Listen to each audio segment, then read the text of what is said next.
Iglesia Cristiana de Restauración Familiar tiene el agrado de presentar al pastor Cristian Bonifaz con un mensaje para alcanzar madurez y vivir mejor, esperando les sea de bendición para usted y su familia. Bienvenidos. Pongámonos de pie, mis hermanos, vamos a leer la palabra de nuestro Dios. En el nombre del Padre, del Hijo y del Santo Espíritu de Dios, leemos. Vamos a leer todos, solo el 13 nomás. Vamos a leer todos a una sola voz, a la 1, a las 2 y a las 3. No os ha sobrevenido ninguna tentación que no sea humana, pero fiel es Dios, que no os dejará ser tentados más de lo que podáis resistir, sino que dará también juntamente con la tentación la salida para que podáis soportar. Amén. Tomen sus asientos, mis hermanos.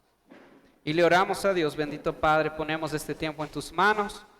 Háblanos tú, Señor, habla tú a tus hijos, habla tú a tu iglesia, Señor, porque tu voz han venido a escuchar, Señor. Tu palabra, Dios, es lo que necesitamos, Dios. Glorifícate, manifiéstate, Señor. Y reconocemos que tú eres todo para nosotros, Señor. Gracias te damos en el nombre de Jesús. Amén y amén. El tema, mis hermanos, del cual quiero hoy día compartirles, se llama actitud para las pruebas. Actitud en medio de las pruebas, como quieran ustedes verle. Actitud para las pruebas. Si es verdad que las pruebas vienen a nuestras vidas, es verdad también que nosotros necesitamos tener una actitud en medio de las pruebas, ¿sí? Porque las pruebas vienen con un propósito. Y si las pruebas vienen con un propósito de parte de Dios, Dios exige o Dios nos enseña, o las pruebas son para que nosotros aprendamos a tener una actitud agradable a Dios en medio de las dificultades. Amén. La Biblia que ustedes leyeron, no sé si les dice tentación, dice no os ha sobrevenido, dice una tentación más grande de la que podáis resistir. Aquí yo quiero hacer un paréntesis. Esa palabra tentación, esa palabra no significa tentación, significa prueba, ¿sí? Es en el griego. En el griego esta palabra es traducida como prueba. Y yo quiero analizar tres cosas, ya vamos a ver esta palabra más adelante. Yo quiero analizar tres cosas, vamos a empezar analizando tres cosas nosotros aquí, en este pasaje. No os ha sobrevenido ninguna prueba que no sea humana. Es más, las nuevas versiones de Biblia ya no ponen tentación, sino prueba. Las nuevas traducciones, ¿no? Que no sea, dice, humana. Pero fiel es Dios, que no dejará que sus hijos sean probados más de lo que podáis resistir. Antes bien, juntamente con la prueba, proveerá también la salida para que podamos resistir. Lo primero que yo quiero que subrayen ahí, cogen un esferito y subrayen, es la palabra prueba. ¿Qué significa la palabra prueba? ¿Cuál es el significado que nosotros tenemos de la palabra prueba? Yo quiero que ustedes puedan opinar. ¿Qué entiende usted, mi hermano, por prueba?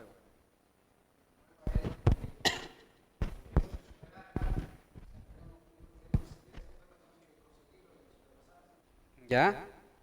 Nosotros entendemos como prueba un examen, por ejemplo, ¿no es cierto? ¿Para qué es un examen?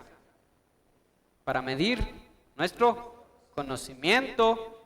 Pero en el caso de Dios, Dios no va a medir solo tu conocimiento, porque tú puedes estar lleno de conocimiento y puedes estar vacío en tu corazón de fe. ¿Bien? Nosotros nos damos cuenta que necesitamos una actitud en medio de las pruebas. Necesitamos una actitud. La palabra prueba significa disciplina en este pasaje, ¿sí? Viene del griego que se llama peirasmos. Y significa disciplina, significa adversidad, significa prueba, ¿sí? Significa proceso. Eso es lo que significa esta palabra, prueba. Podríamos decir, no os ha sobrevenido ninguna adversidad que no sea humana, ¿no es cierto? Si nosotros reemplazamos la palabra prueba por adversidad. Si nosotros reemplazamos la palabra prueba por sufrimiento, ¿sí? No os ha sobrevenido ningún sufrimiento que no sea humano. La segunda palabra que yo quiero que subrayen es la palabra humano. Que no sea humano. ¿Qué significa esta palabra? No os ha sobrevenido ninguna prueba o ningún sufrimiento que no sea humano. Que está ligado a nuestras debilidades, a nuestras limitaciones. Todas las pruebas que vienen a nosotros están ligados a nuestra humanidad, ¿sí? A nuestra fuerza, a nuestro rango, podríamos decir, ¿no? A nosotros. O sea, Dios no te va a dar más de lo que tú puedas soportar. No te va a dar una prueba que no sea humana. No te va a dar una prueba que tal vez sea angelical. Dios te va a dar una prueba que es humana, que es para nosotros. Ahora, si está ligada las pruebas a nosotros, es porque necesitamos nosotros ser probados, ¿sí? El hombre necesita ser probado. ¿Dios necesitará ser probado? Dios no necesita ser probado. Nosotros necesitamos ser probados. Entonces la prueba es algo que viene al corazón del hombre y que es esencial en la vida del hombre. La tercera cosa que yo quiero que subrayen es proveerá la salida. ¿Qué quiere decir proveerá la salida? Quiere decir que Dios te mete y Dios te saca. ¿Cuándo? Es la pregunta. ¿Cuándo? Es el rato que tú seas aprobado. Dios te mete y Dios te saca cuando tú ya estás aprobado. O cuando Dios ya ha cumplido el propósito para el cual mandó la prueba. ¿Sí?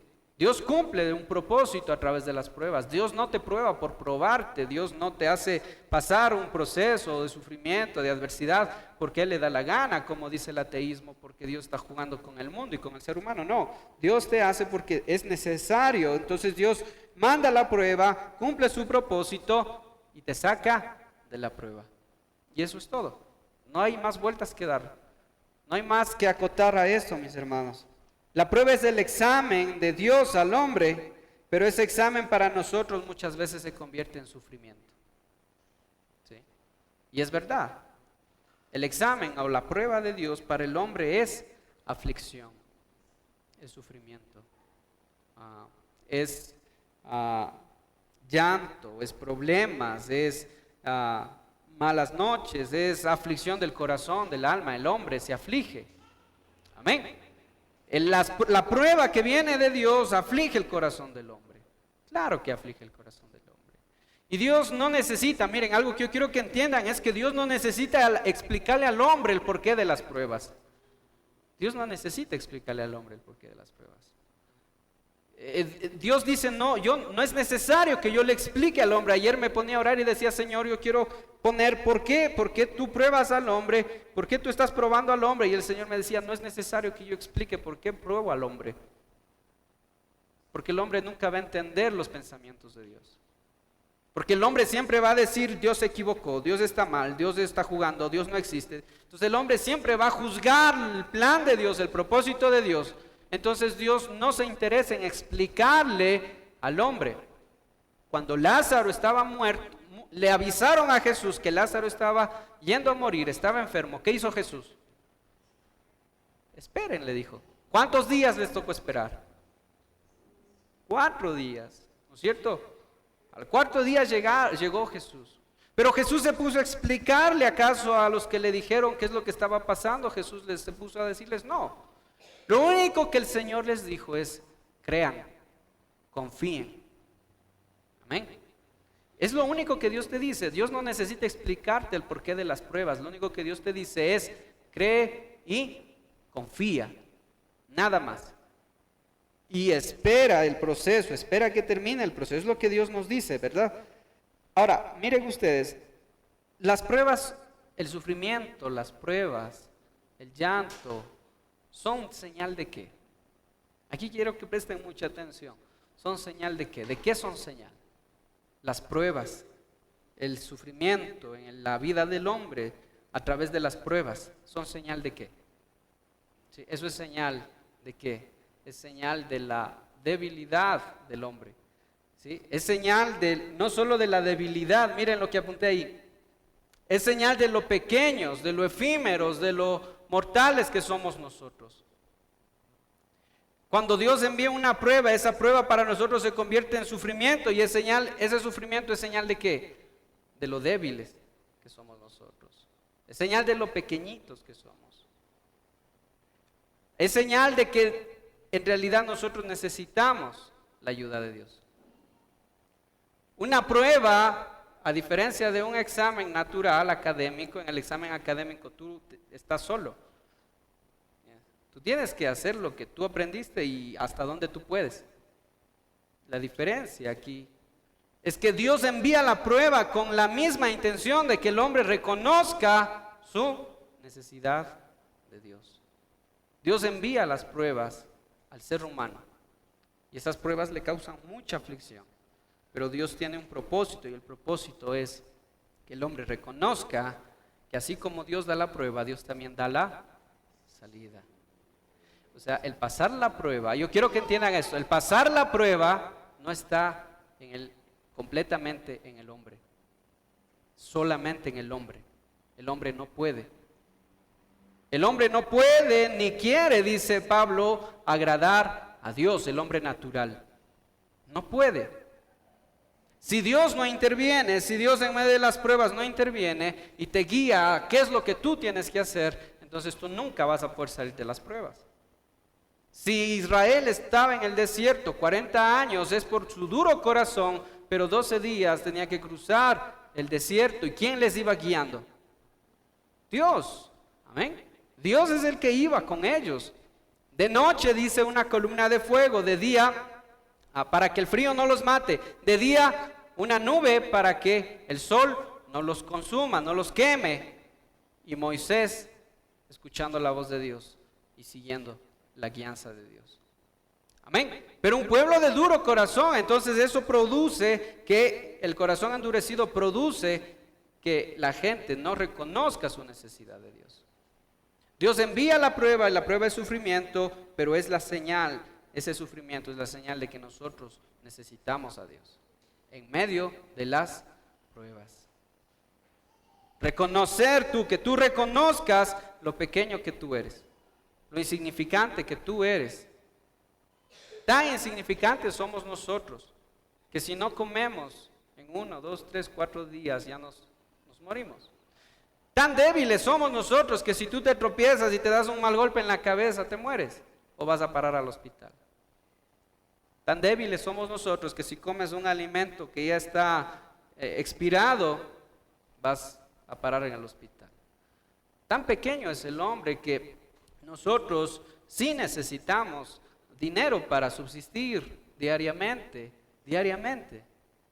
Entonces todo ese tipo de cosas el Señor permite que nosotros pasemos, pero las permite con el propósito que nosotros reconozcamos, ¿sí? En verdad, ¿quiénes somos nosotros? Y es ahí cuando el Señor se manifiesta, se glorifica. Es ahí cuando Dios extiende su mano, como veíamos el caso de Pedro. Dios extiende su mano y saca. Dios mismo da la prueba y Dios mismo da la salida. Entonces, ¿qué pasará cuando en medio de las pruebas tú te apartas de Dios? ¿Qué pasará si tú por el mucho sufrimiento que estás teniendo, tú decides ya no buscar a Dios? Tú decides irte. Tal vez irte a la iglesia, tal vez ya no leer la Biblia, no buscar a Dios en oración, tal vez ya no oír la palabra de Dios. ¿Qué pasará? No vas a recibir la salida a tu prueba y vas a morir como Israel murió en el desierto porque no quisieron la ayuda de Dios. Israel no quiso la ayuda de Dios. Despreció la ayuda de Dios. ¿Sí? ¿Para qué nos sacas, Moisés, a morir en el desierto? ¿Acaso no hay tumbas en Egipto?, decían los israelitas. ¿Para qué nos sacas, Moisés, acá a morirnos de hambre? ¿Acaso en Israel no hay que comer? Allá teníamos para comer. ¿Se dan cuenta el duro corazón del pueblo de Israel? Lo primero que el cristiano tiene que reconocer es que cuando está pasando prueba necesita afirmarse más en Dios, necesita abrazarse más de Dios, necesita fortalecerse desesperadamente, verle a Dios como la fuente en medio del desierto. Esta es mi salida, Dios es mi salida. Dios es la salida a tu prueba. Tu prueba puede ser una necesidad económica, tu prueba puede ser una necesidad sentimental, tu prueba puede ser tus hijos que te hacen sufrir, tu prueba pueden ser muchas cosas. Puede ser tú mismo. la prueba. Tus pensamientos, tu carácter, tu actitud explosiva tal vez, tus palabras, el no controlar tus palabras. Las pruebas pueden ser muchas cosas. Pero si tú te apartas de Dios, nunca vas a salir de las pruebas. Siempre vas a estar en lo mismo y en los mismos problemas. Por eso vemos cristianos que están un tiempo en la iglesia, pero como no reciben lo que esperan de parte de Dios, se vuelven al mundo, se van al mundo, se dedican al alcohol, a los amigos, se olvidan de Dios, de su palabra, y regresan después a los 5, a los 8 años y siguen con el mismo problema. Y pasan toda su vida en el mismo problema, en el mismo desierto. Amén. La pregunta es, ¿quieres tú permanecer en el desierto 40 años? ¿El desierto era necesario? Claro que era necesario el desierto. Era necesario. No había otro camino para llegar a donde tenían que llegar. Y miren ustedes lo que pasa aquí. Que ellos cruzando el mar, ¿no es cierto? Cruzando el mar, Dios abrió el mar para que ellos crucen. Pero cuando ellos cruzaron, ¿qué pasó? Dios cerró el mar. ¿Eso es señal de qué? Eso es señal de que tú debes entender que cuando Dios te saca de la esclavitud del pecado, tú ya no debes regresar a la esclavitud del pecado. Dios cerró el mar para quitarles de esa opción. No pueden volver ya. No puedes volver a ser esclavo. El que pone su mano en el arado y mira hacia atrás no es digno de seguirme, dice Jesús.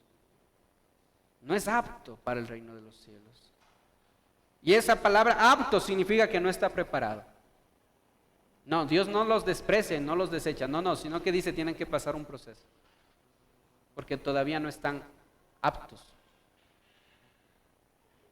Entonces tú puedes pasar 40 años en la misma prueba o puedes pasar 12 días en esa prueba, o puedes pasar un día o los días que sean, o puede ser un año, pueden ser más tiempo. Pero si tú te refugias en Dios, tú sabes que Él te va a dar la salida. Y Jesús dice, apartados de mí, nada pueden hacer. Apartados de mí, nada pueden hacer. Dice, yo soy la vid verdadera. Eso quiere decir que hay vids falsas. ¿Sí? ¿Cuál será una vid falsa? Si Jesús dice, yo soy la vid verdadera, eso quiere decir que hay vids que son falsas. Y aquí quiero poner un hincapié, mis hermanos. Si Jesús dice, yo soy la vid verdadera, es porque Jesús sabe que hay vids que son falsas. Y donde el cristiano puede estar refugiándose. Donde el cristiano puede estar sustentándose. Donde el cristiano puede estar apacentándose. Una vid falsa pueden ser tus amigos. Una vid falsa puede ser tu trabajo. Una vid falsa puede ser donde tú pones tu esperanza y tu corazón y piensas que eso te va a dar la salida a tu problema. Una vid falsa puede ser el alcohol. Las drogas pueden ser una vid falsa. Donde el hombre piensa que va a hallar la salida a sus problemas y lo único que hace es hundirse como en la arena movediza. Mientras más se mueve, más se hunde. Mientras más se desespera, más se hunde. Y escuchamos cristianos llorando y decir, Dios, ¿por qué está haciendo esto en mi vida? Me preguntaban a mí, ¿por qué Dios se ensaña conmigo? ¿Por qué Dios se ensaña conmigo? ¿Por qué Dios se ensaña con los pobres? Me decía una señora. ¿Por qué Dios se ensaña? Y esa no debería ser la pregunta. Y lo que necesitamos es cambiar nuestra forma de pensar respecto a las pruebas. ¿Qué nos dice 1 Corintios 1:28? Las pruebas nos hacen dar cuenta que somos débiles, las pruebas nos hacen dar cuenta que somos necesitados, que somos pequeños, que somos efímeros, que apartados de Dios nada podemos hacer, como dice Juan 15. Y 1 Corintios 1:28 nos hace dar cuenta de nuestra verdadera condición sin Dios. La verdadera condición del ser humano lejos de Dios. ¿Cuál es esa condición? 1 Corintios 1:28 nos explica. Porque lo vil y lo menospreciado escogió Dios, ¿para qué dice? para avergonzar a los sabios. Lo débil del mundo escoge Dios para avergonzar a los fuertes. ¿Eh? ¿Quiénes eran estos? Lo vil, lo débil, lo que el mundo consideraba poco. ¿Quiénes eran esos? ¿A quiénes Dios escogió? No porque Dios mire en el mundo que haya gente que no necesita de Dios, que haya gente tan fuerte que no necesite de Dios, sino sencillamente en el mundo hay gente que piensa que no necesita de Dios, pero en realidad todos necesitamos de Dios. ¿Eh? Hay gente que piensa que no necesita. Hay gente que dice, yo solo puedo dejar cuando yo quiera, puedo dejar el alcohol, cuando yo quiera puedo dejar las mujeres, cuando yo quiera puedo hacer. La gente dice, cuando yo quiera puedo, porque está en mí. Y Dios te dice, no está en ti. Si tú no te rindes a la cruz de Cristo, si tú no te rindes a la presencia de Dios, si tú no reconoces tu necesidad de Dios y tú no reconoces que tú eres tan pequeño que necesitas a Dios en tu vida, tú no vas a poder. Y ahí está el mundo engañándose, ellos se engañan a sí mismos y salen del alcohol y entran al tabaco, ¿cierto? Y reemplazan un vicio por otro vicio, pero a la final siguen siendo esclavos. Podemos ver un ejemplo de esto cuando Moisés se acerca al faraón y le dice, deja salir al pueblo, déjalo salir. Jehová quiere que salga su pueblo. ¿Y qué dijo faraón? Primero les dijo no. Después les dijo, está bien, salgan solo los varones y dejen a las mujeres y a los niños aquí. ¿Te das cuenta cómo Satanás nunca te va a dar la libertad plena? Nunca te va a dar plena libertad. Cuando tú buscas refugio en el mundo, nunca vas a hallar plena libertad. Cuando tú buscas refugio en lo equivocado, en la vida equivocada, nunca vas a hallar verdadera plenitud, verdadero gozo, verdadera paz y no vas a hallar la salida a tu problema. Nunca. ¿Sí? Deja salir, dice, váyanse ustedes y dejen a las mujeres y a los niños. ¿Cómo creen ustedes que van a dejar a las mujeres y a los niños siendo esclavos y los hombres se van libres? No, es imposible. Entonces Dios dice, no, Moisés, dile que todos tienen que salir, incluso hasta los animales tienen que salir. Amén. Pero lo que el Señor quiere que entendamos es eso, mis hermanos, que si Dios no viene a nuestra ayuda, que si Dios no viene a nuestro rescate, no vamos a poder salir. Si Dios no bendice tu negocio, no vas a poder ser bendecido. Si Dios no bendice tu casa no va a salir adelante. Si Dios no cambia a tus hijos, nadie los va a poder cambiar. Si Dios no cambia a tu esposo, nadie lo va a poder cambiar. Si Dios no cambia tu corazón, nadie lo va a poder cambiar. Absolutamente nadie. Nadie. La pregunta es, ¿en dónde estás hallando tu refugio? ¿Dónde estás? ¿En qué vid estás confiando tú? ¿Estás confiando en la vid verdadera o estás confiando en las vids falsas? Estás poniendo tu esperanza en una vid falsa. Miren ustedes, ¿no? Entonces, tengamos mucho cuidado, mis hermanos, porque podemos estar nosotros poniendo nuestra esperanza. Entonces, si Dios conoce lo débiles que somos, aquí viene una pregunta, mis hermanos. Si Dios conoce lo débiles que somos, lo insignificantes, lo limitados que somos, ¿para qué envía las pruebas? Si Dios sabe que no vamos a poder. Aquí hay algo interesante. Dios sabe que tú no vas a poder. Entonces, si Dios sabe que tú no vas a poder, ¿para qué envía las pruebas? Hay una sola razón, mis hermanos. Hay una sola razón. Que Dios, sabiendo que nosotros no podemos, que no está en nosotros, que no tenemos la fuerza suficiente ni la sabiduría, que somos tan pequeños, tan insignificantes, Dios sabe que necesitamos de Él. Y Dios sabe, entonces si Dios sabe todo eso, envía las pruebas con una sola razón. Y la razón es esta, mis hermanos, para glorificarse a través de nosotros. La única razón por la que Dios permite que tú sufras es para que tú veas el poder de Dios, la gloria de Dios a tu favor. Lo grande que es Dios para con nosotros. Si sabe Dios que no vamos a poder, Dios a propósito envía esas pruebas. ¿Para qué?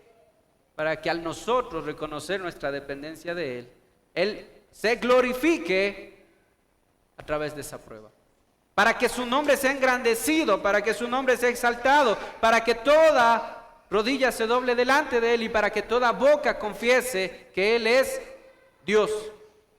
Para que todos confesemos que Él hizo, Él nos libró, Él nos rescató, Él nos sacó, porque débiles éramos, porque éramos pequeños, porque éramos ignorantes en muchos sentidos, y Dios se glorificó en nuestra vida. Amén. Cuando tú estés pasando un problema, lo que primero debe venir a tu mente es: Dios se va a glorificar en mi vida.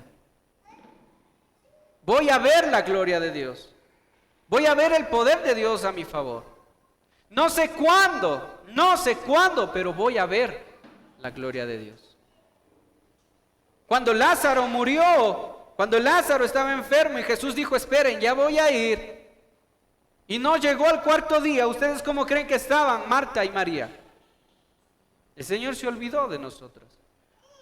Si hubieras estado aquí, mi hermano no hubiera muerto. Entonces, lo que el Señor te quiere decir es que tu fe no debe ponerle un límite a Dios de tiempo, sino que tu fe es esperar el tiempo de Dios.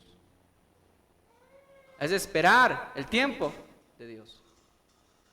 Tú dices: Dios se va a glorificar a través de esto que me está pasando, pero debo esperar que Dios se glorifique. Y no voy a confiar en otra vid, sino que voy a confiar en la vid verdadera. No voy a alimentarme de otra vid. Amén. Abran sus Biblias en Juan 8:3. El único motivo para el que Dios envía las pruebas, sabiendo que somos débiles, es porque Dios se va a glorificar a través de nuestras debilidades. Dios escogió lo débil, lo menospreciado, lo que no era, para avergonzar, para glorificarse, para exaltarse, para demostrar su gran poder a nuestro favor. Dios va a glorificar, mis hermanos, a través de las pruebas de nuestras vidas, a través de la aflicción, aun cuando esa aflicción, miren, primero, aun cuando esa aflicción sea el producto, presten atención, mis hermanos, aun cuando esa aflicción sea el producto de nuestras malas decisiones. Porque alguien te puede decir: tú estás sufriendo porque te lo mereces, porque tú cometiste esos errores, entonces por eso estás sufriendo.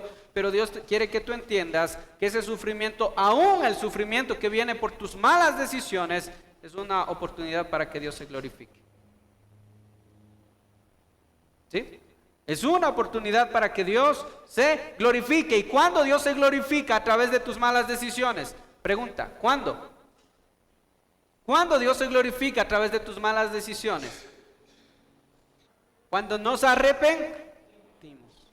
Cuando el pecador se arrepiente y reconoce, ¿verdad?, su error y se arrepiente, Dios es glorificado. Dios es glorificado y Dios no desprecia un corazón humillado.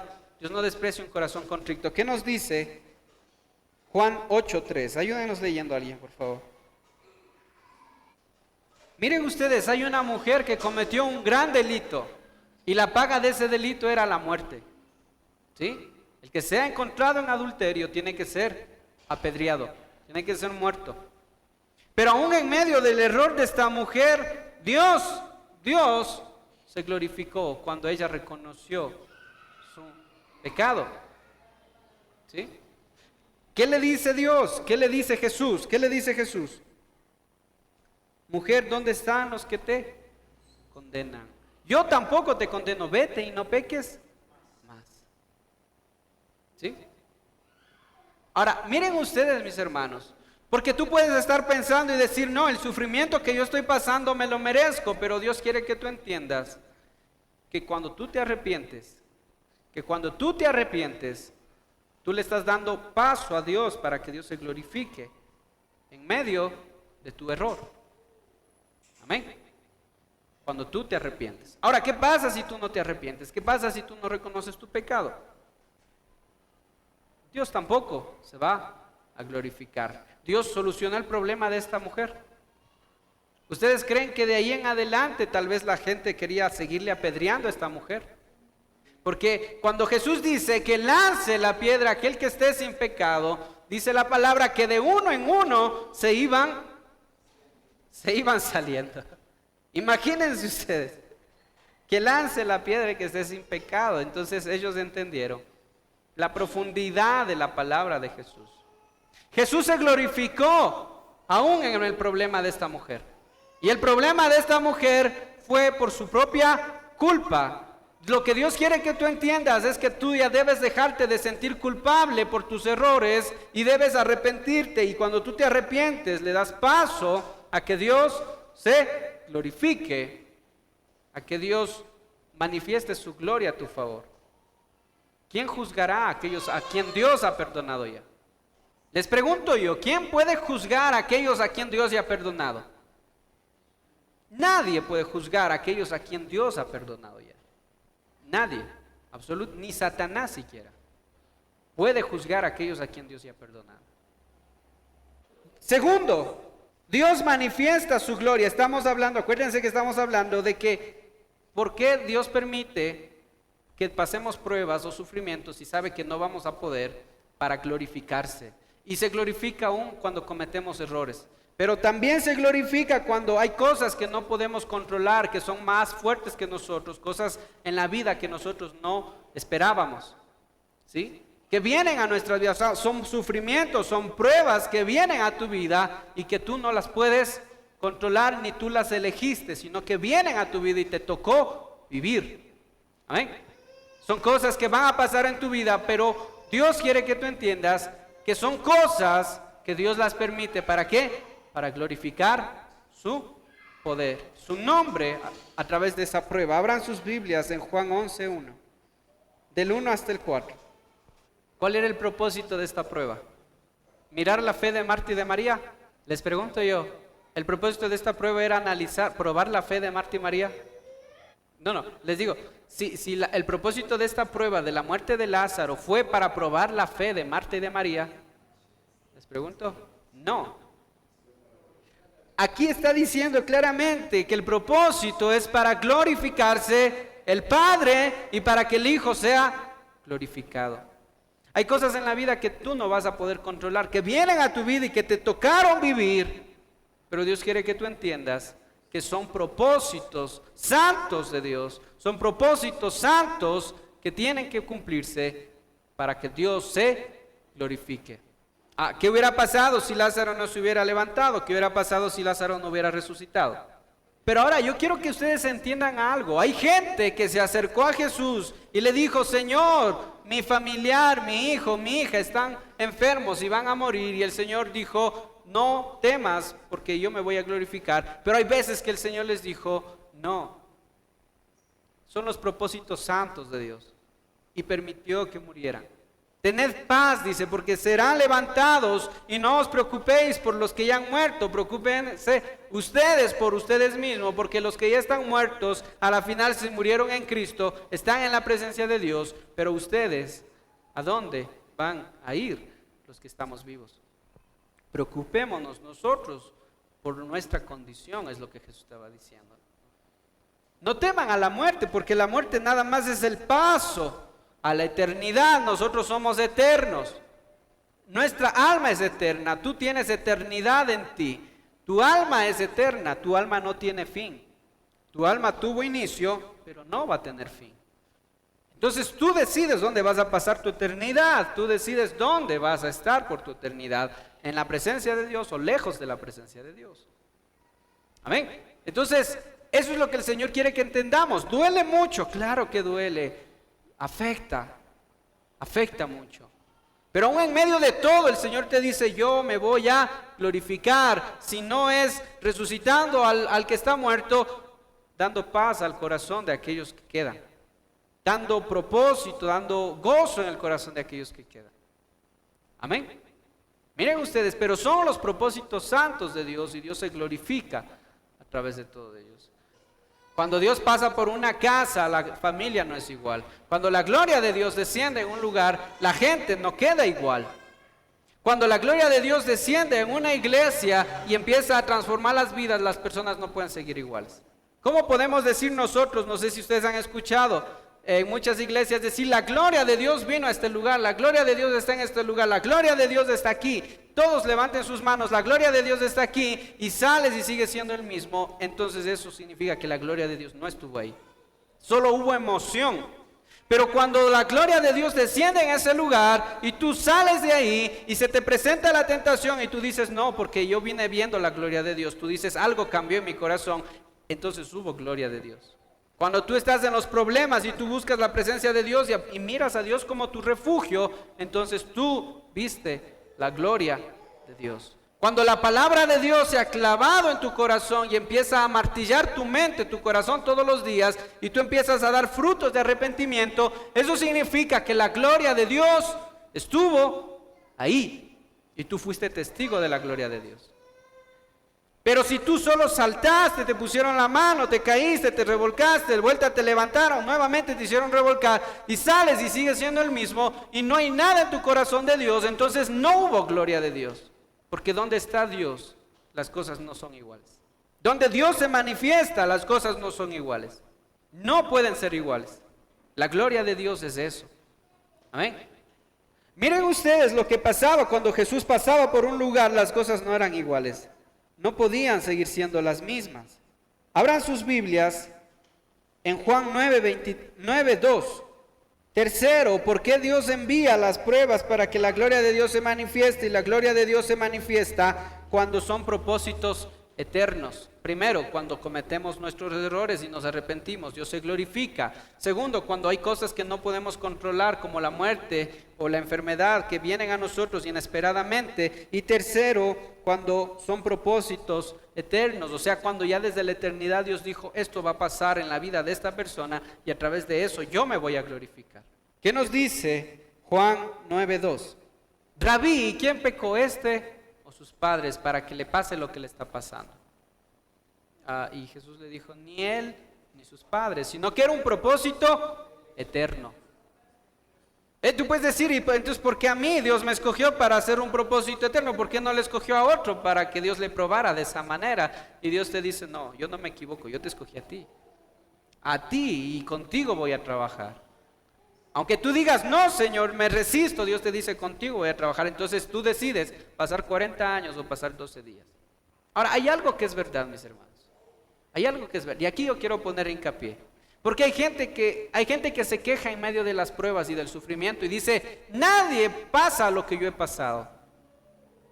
Sí, y a veces nos quejamos y decimos, no, nadie se puede comparar con mi sufrimiento. Y yo quiero que entendamos una cosa. ¿Cuál es el final de todos? ¿A dónde tenemos que llegar? El final de todos es llegar a la estatura del varón perfecto. Ese es el final. ¿A dónde tenemos que llegar? Y si ese es el final, ese es el punto de llegada de todos, significa que todos debemos tener la misma medida. Significa que todos debemos ser probados de una o de otra forma, pero debemos llegar a la misma medida. Entonces, tu kilo de pruebas no son más grandes que mi kilo de pruebas. ¿Sí me hago entender, mis hermanos? O sea, ninguno de ustedes, ninguno de nosotros puede decir que ha sido probado más que otro, porque llegado al mismo punto hemos de medir lo mismo. Diferentes pruebas, pero el mismo resultado. El mismo estándar. Llegar al mismo punto. Entonces tú de hoy en adelante, tú no vas a pensar que lo que tú estás pasando, nadie más lo va a pasar, o que lo que tú estás pasando es demasiado grande, demasiado fuerte para que otros lo pasen, porque Dios te dice, todos tienen que llegar al mismo fin. De una o de otra manera, todos seremos probados. Todos, absolutamente todos. Y en eso se basa la justicia de Dios, en que ninguno va a poder presentarse delante de Dios y decirle, Dios, conmigo te ensañaste, como esta mujer me decía, porque Dios ensaña con los pobres. Decía, el pobre no puede decir, Dios, ¿por qué te ensañaste conmigo? Porque Dios va a decir, yo te probé a ti y probé al rico y probé al pobre y al rico. A los dos juntamente fueron probados. No me puedes decir que yo nada más probé a los pobres. Es el desconocimiento muchas veces que podemos nosotros estar teniendo. No todos llegarán a la estatura del varón perfecto. Entonces, mis hermanos, es real que nosotros tenemos que entender. Ahora, son propósitos eternos que vienen, ni es de ni sus padres, sino que Dios lo determinó así desde la eternidad para glorificarse. Abran sus Biblias en Hebreos 12:6. Otra de las causas por la que las pruebas vienen a nuestras vidas. ¿Qué creen ustedes que Dios hace? Les pregunto. ¿Qué creen ustedes que Dios hace cuando uno de sus hijos sufre un enfriamiento por las cosas de Dios y ese enfriamiento se convierte en un recalentamiento por el mundo? ¿Qué creen que Dios hace? Bien, cuando uno de los hijos de Dios se enfría, sufre un enfriamiento de las cosas de Dios y se recalienta por las cosas del mundo, Dios tiene que hacer algo. Dios no se va a quedar tranquilo. Dios no se va a quedar sin hacer nada. No va a decir mi hijo está en el mundo, bueno, esperaré que regrese. Dios no dice eso. Dios tiene que hacer algo, Dios tiene que mover, Dios tiene que enviar prueba. Dios tiene que probar. Dios tiene que probar, mis hermanos. ¿Qué nos dice? Abran su Biblia. Si encontraron, ayúdenos leyendo, por favor. Santiago 1:3 nos enseña, por último, que las pruebas vienen a nuestras vidas para que seamos constantes. Que las pruebas van a producir constancia en nuestro corazón. Debemos cambiar nuestra forma de pensar, mis hermanos. Lo que nosotros decimos siempre en medio de las pruebas es: yo no debería estar pasando esto. Lo que nosotros decimos en medio del sufrimiento es: yo no debería estar. O ¿por qué yo estoy pasando esto? ¿Por qué yo estoy sufriendo esto? ¿Por qué estoy pasando lo que estoy viviendo? ¿Por qué vivo lo que vivo? ¿Verdad? Debemos cambiar nuestra forma de pensar. Salmos 23:1. Cambiar nuestra forma de pensar. En vez de decir yo no debo pasar lo que estoy pasando, nosotros tenemos que decir yo debo pasar lo que estoy pasando. No, pero quiero que me entiendan bien. Yo debo pasar, o sea, yo debo atravesar esta prueba. Yo debo salir de esta prueba. Pero no debo retroceder a la prueba, sino que debo atravesar. Porque, como les decía, cuando Dios hizo que Israel pasara el mar, cerró el mar, tú ya no te puedes regresar atrás, sino que tú tienes que pasar el desierto. Y cuando tú pases el desierto, si tu refugio es Dios, tú vas a pasar inmediatamente. Vas a pasar inmediatamente. Pero si tu refugio es otra vid, es una vid falsa, tú vas a estar dando vueltas y vueltas en el desierto. David entiende esto y dice: Jehová es mi pastor, nada me faltará. En lugares de delicados pastos me pastoreará, dice, confortará mi alma, dice, ¿verdad? Pero enseguida, miren lo que dice: aunque en valle de sombra de muerte yo esté, Él estará conmigo. Eso es lo que tú necesitas. Eso es lo que tú necesitas creer en tu corazón. Que van a venir pastos frescos, tiempos buenos, tiempos hermosos, pero van a venir momentos, momentos de sombra, de valle de muerte en tu vida. Lugares, momentos en los cuales tú vas a llorar, vas a sufrir, pero si tu refugio es Dios, si tu confianza es Dios, si tu vid es Cristo, si tú estás anclado a Cristo, a la vid verdadera, nada te faltará. Como dice, el justo clamará y Jehová responderá. El justo es como árbol plantado junto a corrientes de agua. El justo pedirá y el Señor dirá: aquí estoy. ¿Qué necesitas? Pero muchas veces nosotros nos anclamos a una vid falsa y queremos que Dios nos dé la salida, y eso nunca va a pasar. Nunca va a pasar. Lo primero que tenemos que cambiar es: yo debo pasar esta prueba. Lo segundo es lo que les decía: todos seremos probados de una o de otra manera, pero a la misma medida tenemos que llegar. ¿Qué necesito yo para las pruebas? ¿Qué necesito? Abran sus Biblias en Juan 11:39. 3 cosas, mis hermanos, que el cristiano necesita en medio de las pruebas. Y lo primero es creer, confiar, anhelar, buscar. Es lo primero que el cristiano necesita. ¿Creer en qué? ¿Creer en qué? En ese Dios poderoso. Amén. En ese Dios todopoderoso que te metió a la prueba porque sabe que es necesario y que Él mismo te dará la salida. Amén. ¿Qué nos dice Juan 11:39? Primero, creer. Segundo, ¿qué necesita el cristiano? Necesita la paz que sobrepasa todo entendimiento. entendimiento. ¿De quién viene esa paz? ¿De quién viene la paz que sobrepasa todo entendimiento? Esa paz que te hace estar a ti tranquilo, confiado en medio de las dificultades, en medio de las pruebas. Viene de Dios, ¿cierto? ¿Qué nos dice Filipenses 4:6? Filipenses 4. En nada estéis afanosos. ¿Qué quiere decir la palabra afanosos? En nada estéis desesperados, dice la palabra. En nada te desesperes, en nada pierdas la paz. Más bien, ¿qué debes hacer cuando estés así? ¿Qué dice cuando estés en necesidad? Ora.